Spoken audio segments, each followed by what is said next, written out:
அஸ்ஸலாமு அலைக்கும் வரஹ்மத்துல்லாஹி வபரகாத்துஹு. கண்ணியமிக்க அன்பர்களே, தோழர்களே, அல்லாஹ் நல்லடியார்களே, பெரியோர்களே, சகோதரர்களே, அல்லாஹ் ரப்புல் ஆலமீன் நம்ம எல்லாம் முஃமின்களாக, முஸ்லிம்களாக ஹதரத் முஹம்மது ரசூலுல்லாஹ் ஸல்லல்லாஹு அலைஹி வஸல்லம் அவருடைய உம்மத்தார்களாக படைத்து பரிபாலித்து கொண்டிருக்கின்றான் என்று சொன்னார். இது அல்லாஹ் நம் மீது செய்த மிகப்பெரிய கிருபை, மிகப்பெரிய கருணை. அல்ஹம்துலில்லாஹ். இந்த ரமலானின் ஊடாக நாம் தெரிந்து கொள்ள வேண்டிய முக்கியமான விஷயங்களை எல்லாம் இந்த ரமலானை வைத்து நாம் என்ன செய்கிறோம், தெரிஞ்சுக்கிட்டே வர்றோம். அது ஒரு பாக்கியமான விஷயந்தான் நம்மளுக்கு. ஏன்னா இவ்வளோ காலமாக நம்மளுக்கு எத்தனையோ விஷயங்கள் தெரியாமல் இருந்திருக்கலாம், தெரிந்தும் இருந்திருக்கலாம்.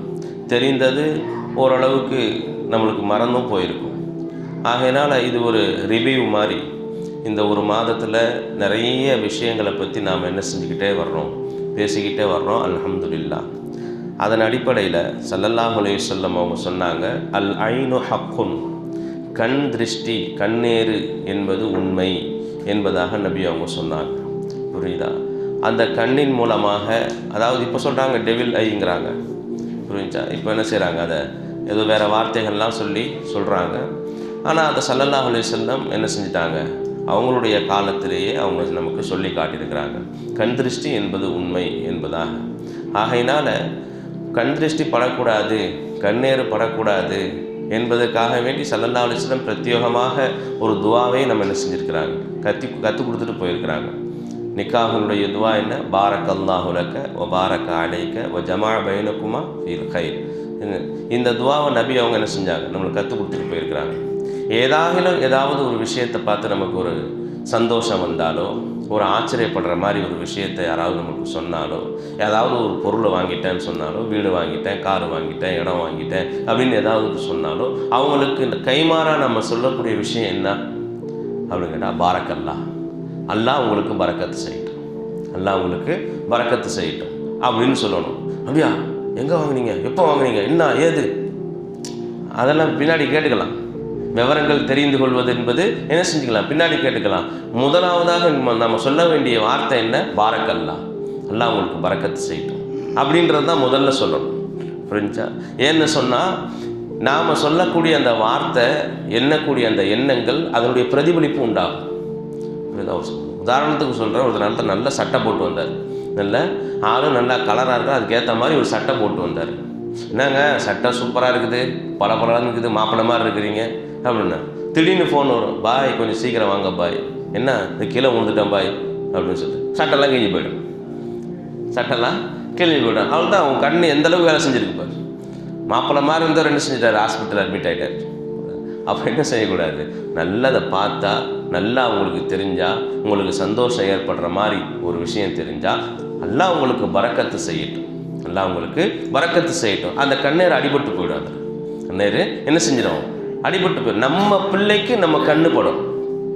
அவன் அழகாக ஓடுறான் ஆடுறான் அப்படின்னு சொல்லிட்டு நம்ம பார்த்துக்கிட்டே இருக்குன்னு வச்சுங்க, பார்த்தோன்னு பாரக்கெல்லாம் சொல்லணும், அல்லாஹ் அவனுக்கு பரக்கத்து செய்யட்டும் வாப்பா அப்படின்னு சொல்லணும்.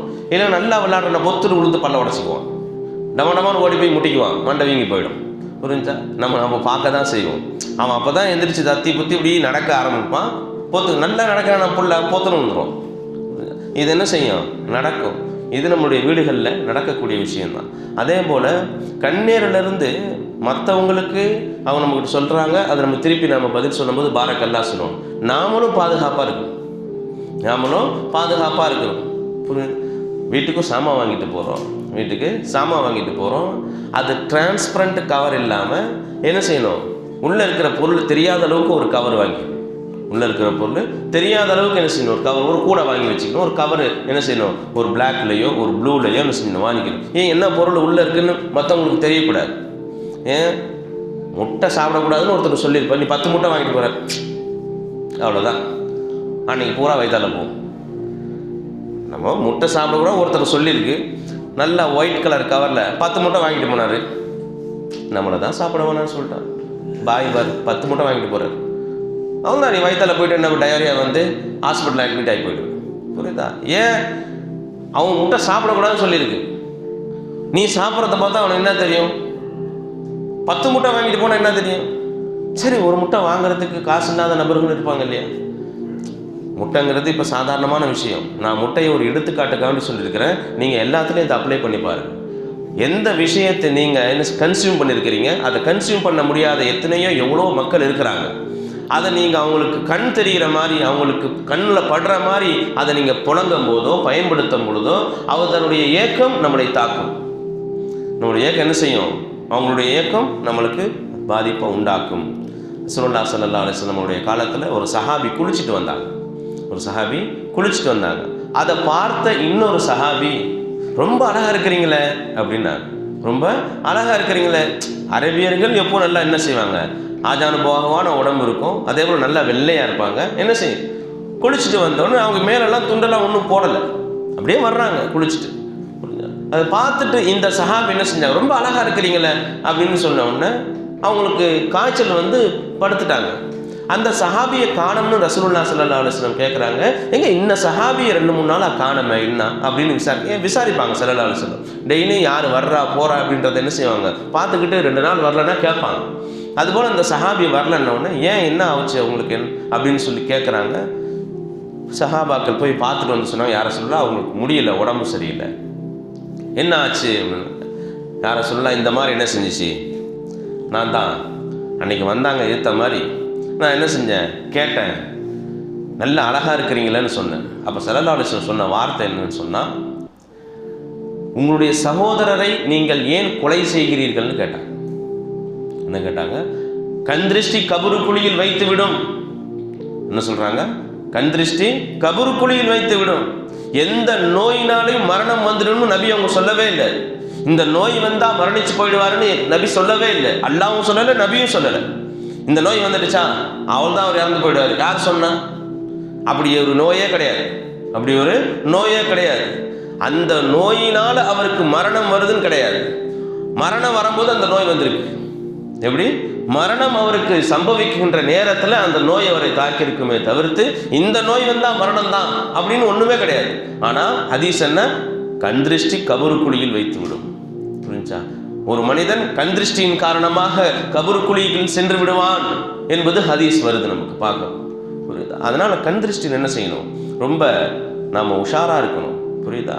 அதே போல உஸ்மானே கனி ரலியல்லாஹு தஆலா அவங்களுடைய காலத்துக்கு பின்னால் தான் மகன் மாப்பிள்ளைக்கு பூவாலான அந்த ஒரு தோரணை போடுவாங்க பாருங்க. மணமகனுக்கு என்ன செய்வாங்க, மாலை போடுவாங்க, தோரணை போடுவாங்க. இப்போ ராக்கெட் மாதிரி ரெடி பண்ணுறான், சயின்டிஸ்ட் மாதிரி மாப்பிள்ளையா. அவன் என்னன்னே தெரிய மாட்டான், கூட்டு வர்றாங்க, அப்படியே என்ன செய்யறான், அப்படியே ஒரு ரோபோ மாதிரி வர்றான். அந்த மாதிரிலாம் செய்யக்கூடாது. முகத்தை மறைக்கிறதுக்கு என்ன செய்கிறாங்க, பூவாலான ஒரு சின்ன தோரணை போடுவாங்க. ஏன்னு சொன்னால் கண் திருஷ்டி பல நபர்களுக்கு என்ன செஞ்சிடும், அழகான மாப்பிள்ளையா இருக்கிற என் பிள்ளைக்கு கிடைக்கலையே, 10 வருஷமாக தேடிட்டு இருக்கிறேன், 10 வருஷமாக தேடிட்டு இருக்க அழகான மாப்பிள்ளையா இருக்கிறாரு, எனக்கு கிடைக்கலையே, என் மகளுக்கு கிடைக்கலையே. தலாக்கு வாங்கிட்டு ஒரு பிள்ளை வந்து உட்காந்துருக்கும். பல பேருடைய பார்வை ஒவ்வொன்றும் ஒவ்வொரு மாதிரி. கணவன் இறந்து போன விதவையான பெண் உட்காந்துருப்பான். இப்படி தானே எனக்கும் கல்யாணம் முடிஞ்சிச்சு அப்படின்னு அவங்களுடைய மனக்குமுறல் அந்த மணமக்களை பாதிக்கும்.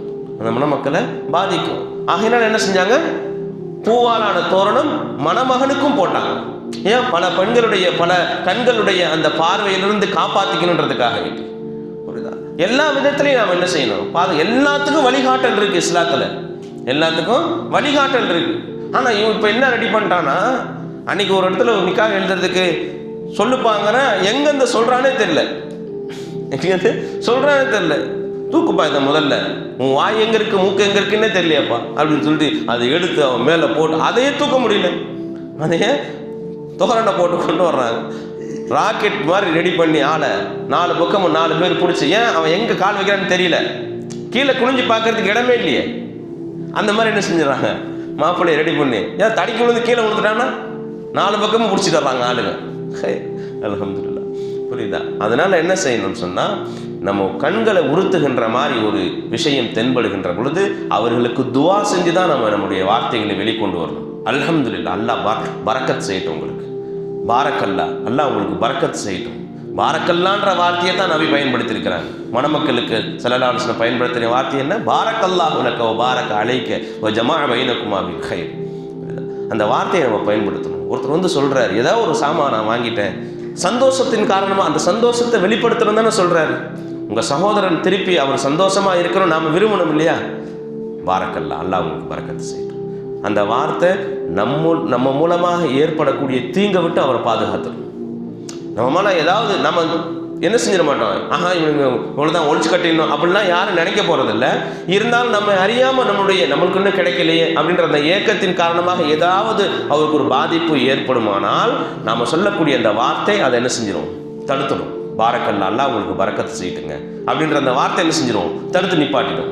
புரியுதா? ஒருத்தருக்கு பெரிய வேலை கிடச்சி 1,50,000 லட்சம் ரூபாய் சம்பளம், இப்போ இல்லை ஒரு 15 வருஷத்துக்கு முன்னே, அப்போவே 1,50,000 லட்சம் ரூபாய் சம்பளம். என்ன செஞ்சுட்டேன், அவர் வெளிநாட்டுக்கு போகிறதா ஊர் பூரா சொன்னார். ஊர் பூரா எனக்கு வேலை கிடைச்சிச்சு, எனக்கு வேலை கிடைச்சிப்பா, 1,50,000 லட்சம் சம்பளம் அவர் சொல்லிட்டு ஃபிட்னஸ் சர்டிஃபிகேட்டில் ஃபெயில் போட்டான். ஃபிட்னஸ் சர்டிஃபிகேட்டில் உங்களுக்கு என்ன செஞ்சிருச்சு, ஒரு பிரச்சனை இருக்குது, அதனால் நீங்கள் என்ன செய்ய முடியாது, போக முடியாதுன்னு சொல்லிட்டு என்ன செஞ்சான், மெடிக்கலில் ஃபெயில் போட்டு விட்டான். அது ஒரு 3 வருஷம் காத்து கிடங்க விட்டாயிடுச்சு. இப்போ என்ன செய்யணும், எல்லாருக்கிட்டையும் சொன்னதனுடைய பிரதிபலிப்பு.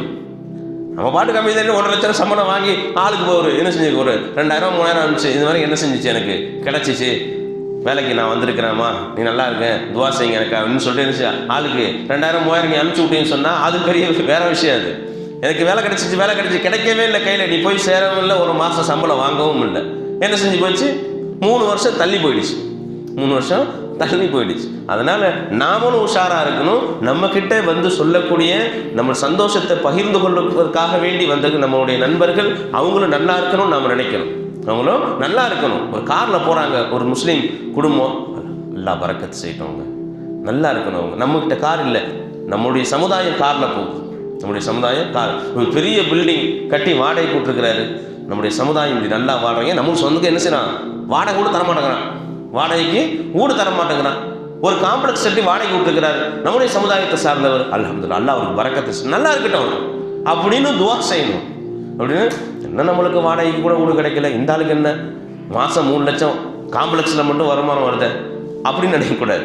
ஒரு காலமும் நீ காம்ப்ளெக்ஸும் கட்ட மாட்டேன், காம்ப்ளெக்ஸை பார்க்கறது கூட வர மாட்டான்ல. என்ன இது நல்லா இருக்குன்னு நினச்சா அவங்க அல்லாஹ் கொடுப்பான், நல்லா இருக்குன்னு நினச்சா அல்லாஹ் கொடுப்பான்.